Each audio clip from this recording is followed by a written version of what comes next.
How you doing, guys? I'm Matt Walden, pro drifter, and I'm here today with Mishimoto and this fabulous 1990 Mazda Miata. Today we're going to be installing this silicone hose kit onto this car, which is undeniably awesome. For the 1990 Mazda Miata Mishimoto upper and lower radiator hose kit, you will need Lineman's pliers, Phillips head screwdriver, 12mm socket, 10mm socket, a couple ratchets, coolant, and a coolant funnel. Difficulty is a 3 out of 5. Installation usually takes 1 hour. All right, before you start doing anything on the car, what you want to do is make sure that safety is the first priority and disconnect your battery, which is in the trunk.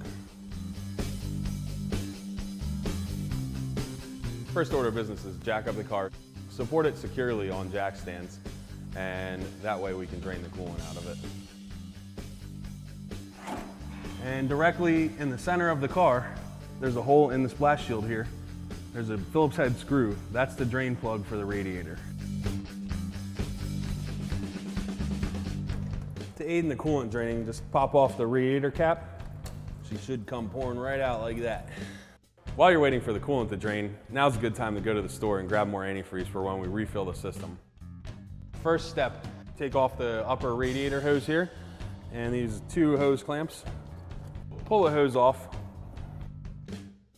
get our lower splash shield.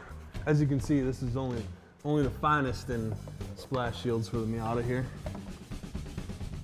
All right, once the splash shield's off, you can go ahead and loosen these clamps by squeezing them together like so, sliding them down the hose a little bit.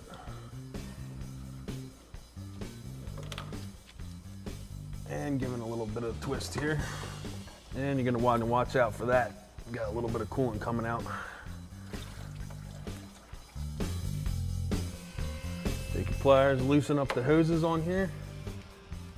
And let's get these guys off of here.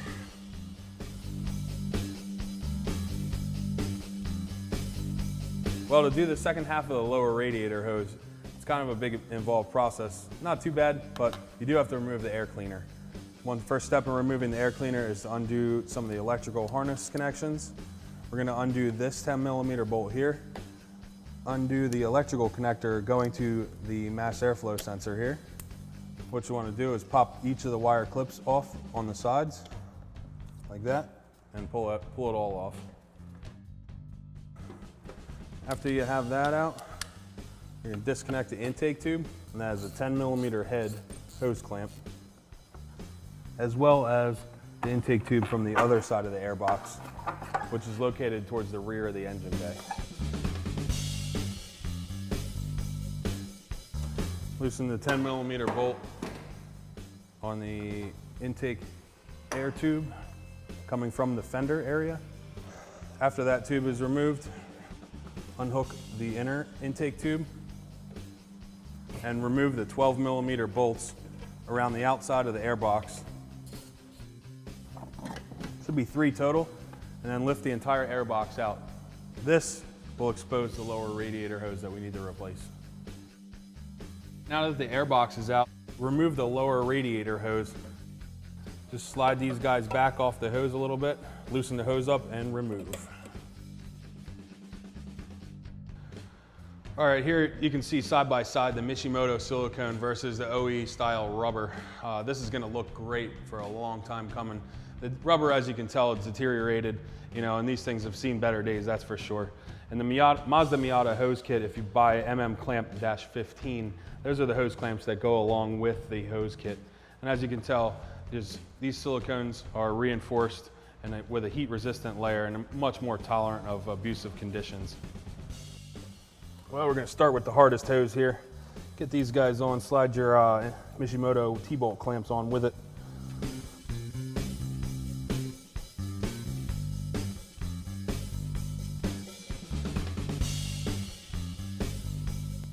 All right, time to put the airbox back in. Installation is in reverse of the removal process. So you guys should already know how to do this here at home. Put the airbox back together.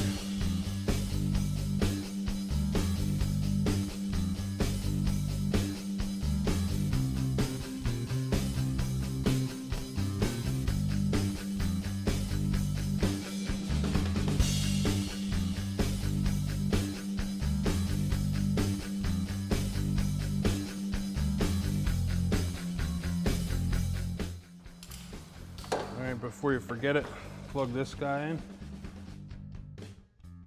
and install the outside intake tube.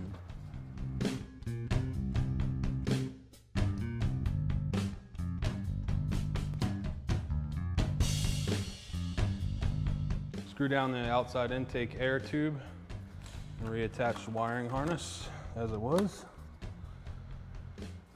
And we're ready to go underneath and put on the second piece of the lower radiator hose. All right, we're back down here with the lower radiator hose, part one of the lower radiator hose. And we're down here with the creeper cam. And we're gonna be installing this lower radiator hose right here using clamp 15 on this as well. Nice professional install with this, with these T-bolt clamps. Mishimoto does a fine job with this.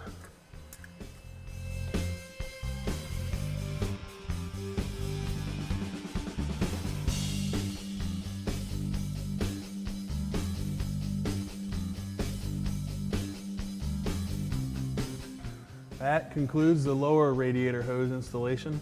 We're gonna go ahead and put the splash shield back on now and then move up to the top.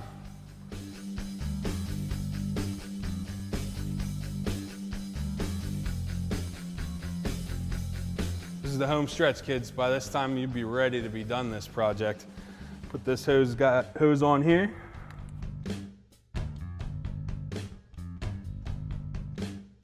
Tighten these guys down and we're ready to fill her up. All right, insert the radiator funnel and put in a 50-50 mix of antifreeze and distilled water. I like to put in a little bit of liquid chill if you want to make a little coolant salad out of it. That stuff works the best.